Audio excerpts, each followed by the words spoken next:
Hello and welcome to Quilt Addicts Anonymous. I'm Stephanie Soebbing and this is our Intro to Rulerwork course. In this class, we are going to show you how to add straight lines within your half square triangles to make them look super fancy. I love this, and depending on how many you decide to add in, makes it look even fancier. For this class, we're just going to do one, and then in the next video, I'm going to show you how to do three, which makes it look super, super dramatic, especially when you do it in mass all over a quilt. So in the last video, we covered how to outline your half square triangles, and in that video, I showed you how to draw it out because we're not going to be working with actual half square triangles. We're going to draw them with, in my case, a friction gel pen. You want something that's going to go away once you stitch it and you would like it to be away. And I also marked out where my 1/4 inch seam allowances are going to be because this is the Quilt As You Go version. If you're on the long arm, you don't have to worry about that because you've already assembled your quilt top. But for those of you who are doing it on your domestic, that's important because we want to make sure as we are outlining that we are aiming to come in to where the seam allowance is, not to the edge of our triangle or to the edge of our block, because that's going to be hidden. One other thing that I like to do when I got started, I don't do it anymore, but when I first got started doing outlining within half square triangles, is I would mark my halfway point so I knew when I needed to turn and come and go the other way. So I'm going to demonstrate that real quick before we get to our sewing machine. All right, so here you can see a little bit closer where I've marked where my seam allowances are. So when we do our stitches, we're going to come in and then we're going to try to come and hit like right there. That's where we want to sew into, is where that seam allowance is, because that's what eventually we're going to see once we turn these into Quilt As You Go blocks. You're not going to see if you go to this corner, that's going to get caught up and it's going to look like you made a mistake. So what I like to do is I'm going to line up an inch line. You can see it here and here, right along that center line. That represents where our 1/2 inch triangle seam is. And then I'm going to slide it down so that I'm nice and even with where my seam line is going to be. So this is going to be the other tip of our half square triangle. Then about halfway through here, I'm going to make a mark like that. And I'm going to do that on all of my units. So that way I know when it's time to turn and be able to change directions and come on in. So that's super helpful for me when I first got started, because then you're able to know exactly where it's time to change direction. One other thing I'm going to show you is how to make sure that all of your points look about even when you go through that. I'm going to line up my ruler down here, so it's a 1/4 inch away from the center, because that's the hardest thing to get used to, is that your ruler is always going to be a 1/4 inch away from where you want to sew. But as long as you do that, and then your ruler is always in contact with your ruler foot, you're going to be able to sew any shape you have a ruler template for. Then what I'm going to do is I'm going to line up this dash line that's second to last out here with my corner of my half square triangle. And if I follow that every single time for every triangle on here, I'm going to be able to create the same angle each time as I stitch into my center and then turn and head out to where my seam allowances are going to be. Now, sometimes, especially like I've got a low shank machine that I'm working with, this would work no problem on my long arm, which has that high shank. But on a low shank machine, you might not be able to do this because it might not fit behind. So in that case, what you would do is you would pick a line on the bottom. So in that case, I've got everything below where I have my needle starting in the center, and then I have my middle dotted line about even with where that line is that we put to indicate our center. So I can still come to here and then I can rotate it out and go to there and still see very well what it is that I'm doing. So that is certainly an option for you as well, because sometimes things are too awkward and you have to make do with a little bit different angle. But it is always easiest if you can have the ruler go to that corner. That's the easiest to get consistent results every time. All right, so just like always, we're going to start by putting our needle down and back up again, so that way we can pull our bobbin thread to the top to avoid thread mess. If you're quilting on the long arm, you're also going to want to use your slim to outline the entire block so that you have a place to travel. All right, now we're going to start with the things we're used to. I'm going to go ahead and I'm going to outline this entire triangle first, and then we're going to quilt our straight lines inside of it.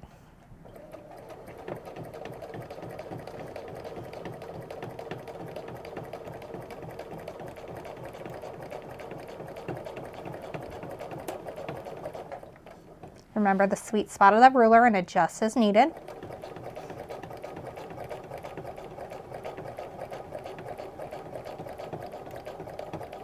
You notice I was getting a little off there, so I very slowly just use my thumb to move that in. Again, you don't want to do big jumps. You want to do little movements, and then it looks very straight, or like the nice curve. All right, so now we are going to line it up on the bottom. Again, you can see real clearly I'm about 1/4 inch away from that edge, and we're going to quilt up and back to finish the outlining of this triangle.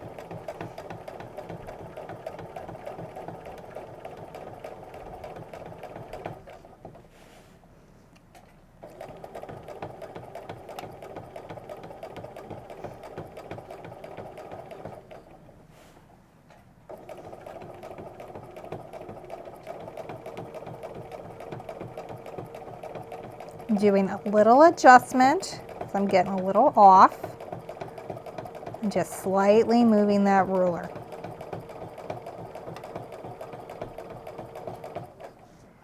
All right, so if I were on the long arm, at this point I would be lining up it with the back, and I would get it so that my point was right on the edge here. But I can't do that on the domestic because I'm working with a low shank machine, so my ruler won't fit behind. So instead, what I'm going to do here is I'm lining it up below, and you can kind of see here's the line where we know it's our middle, and I'm putting it so that my dotted line going straight down the middle slim is even with the bottom there. And if I really wanted to, if I wanted to give myself a little something to guide me, I can put a line right there as well to just give me a guide. So now what I can do is I can make sure that that dotted line is crossing my seam allowance right where that dot is, that hash mark is, and I can get consistent angles every time. If consistent angles is not something that's gonna ruffle your feathers, then do whatever you want. But I really like to have those consistent angles as I'm going back and forth. All right, so now I've hit that center line that I drew. So at this point, remember I'm on my domestic, so I can't put it behind, but on the long arm I would.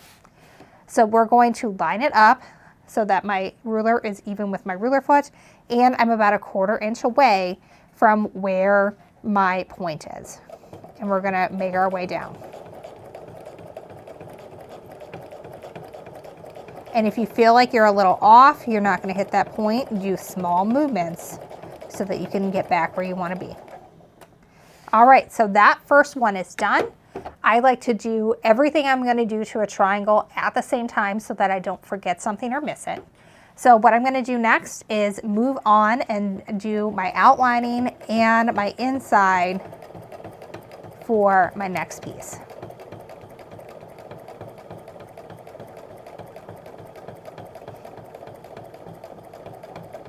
Now, the one exception to that, like say half of this is background and half of this is prints from like fat quarters or something. In that case, what I would do is I would maybe do everything for my background first, then switch threads and go back and do everything for my prints. All right, so I'm going to show you some traveling because we haven't quite talked about that yet with the domestic sewing machine. You probably have seen it already for the long arm. But what I'm going to do, I could stitch back up to this corner and then come down. That would be perfectly fine. But in this case, I'm going to travel back. I don't really need to. It would actually be better if I stitched back up and came this way because then I'm ready to start doing this section. But I want you guys to see it so you know how to do it. And basically what we're going to do is we're going to stitch right over this quilting line so that way we can get back to another spot without it looking like we've stitched in a weird spot. So I'm just lining up my ruler exactly even with where I was. And again, if I were on the long arm, I would have that ruler position behind. It usually works a little better for me that way. And I'm just trying to make my way back to that point. So now you can see the stitching line, I'll put it this way so you can see better. It looks a little thicker, but it's mostly right on top of it. So when the quilt is all done, you're going to see texture. You're not going to see like extra stitching. All right, so let's turn it back the way we need it to, and we're going to quilt back into here. Now for this one, I'm not going to be able to go backward and do it to the center because that is in the way. So what I'm going to do instead is line up so that my line, that one that I originally showed you, is even with my corner where that seam allowance is. And we're going to work our way back. That's why it's good to practice a bunch of different ways, because depending on how awkward something is when you're quilting it on the long arm or your domestic, it really, you have to be able to do it in different ways. All right, so we're good. We hit our center. Now I'm going to line it up a 1/4 inch away from where my seam allowance marking is. And if you're on the long arm, you can just head straight for the corner.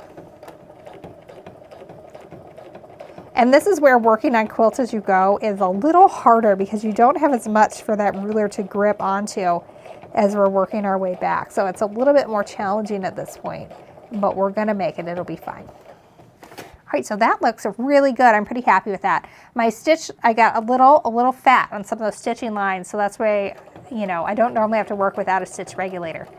But I think I just need to speed up my foot. All right, so I'm just going to travel down to get to our next section.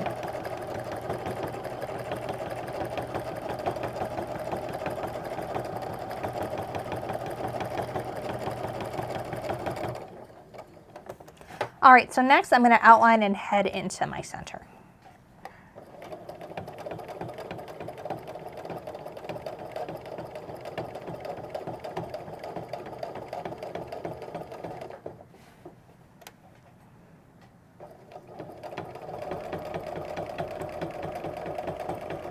If you can listen, it sounds really steady right now. And my stitch length is looking really steady because I'm moving it at about the similar speed as well. So that's what you want to look for. Moving it at a steady pace and the machine going at a steady pace. All right, so I'm going to go ahead and make that mark again in the middle. That way we have a nice visual that we can line everything up with. Then we're going to take, and I'm going to flip this around so I can see it a little better. That logo gets in the way. All right, so now I've got that dotted line going right over where that little mark is, and we know that's our center. We're going to work our way back.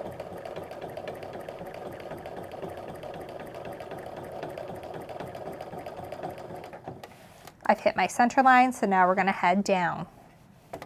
And I'll turn it this way so you can see a little better what I'm doing. But it's going to come in focus in just a second. You can see where I've made that line to indicate where my seam allowances are going to be. That's what I'm aiming for. So when I get everything pieced together, it's going to look more like I meant it to go to the corner. If you're on a long arm, again, that really doesn't matter at all because you're going to be able to do it differently. All right, so now we've got our dotted line even with that point. We're going to see it here in just a second. And I'm using that to make my way back to my center line. And again, with practice, you don't need to mark those centers. Eventually, you'll just be able to do it. It's no big deal. But again, I'm lining up that ruler about a 1/4 inch away from the center. It's a little hard to see when you've got a smaller domestic like this one, but it is totally doable.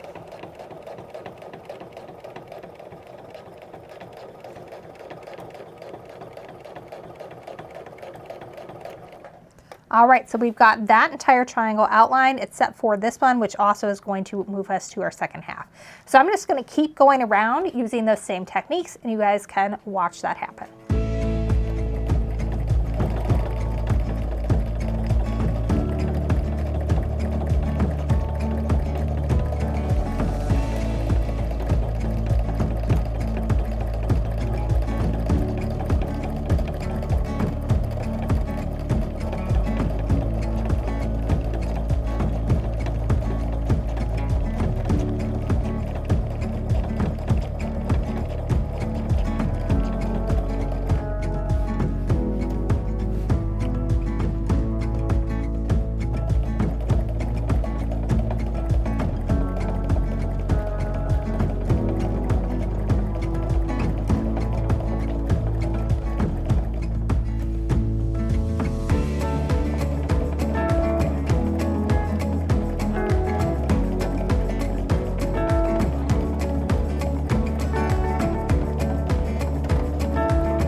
So this is what the block looks like when it is all done. I love the look of these. They always are so fun, and it really makes it look more elegant than it actually is, and it really is not that bad to do once you learn how to manipulate your ruler and how to move around with everything. In the next video, we're going to start off the same way, but what we're going to do is we're going to add additional lines both above and below the one that we have there. And that way we're going to be able to make it look even fancier. This is what I say for like my special treatment quilts. But you can just see that the more you add, the fancier it looks. But it does take a little bit more time, but it is a little bit easier to move around the quilt, because what we'll do is we'll come up and down, and then we'll come back, and then we'll come this way, and so we're already ready to go on to the next piece, as opposed to only going one direction. All right, so stay tuned for that, and then we'll have wrapped up our straight line series, or section of the Intro to Free Motion Quilting series. Until next time, happy quilting.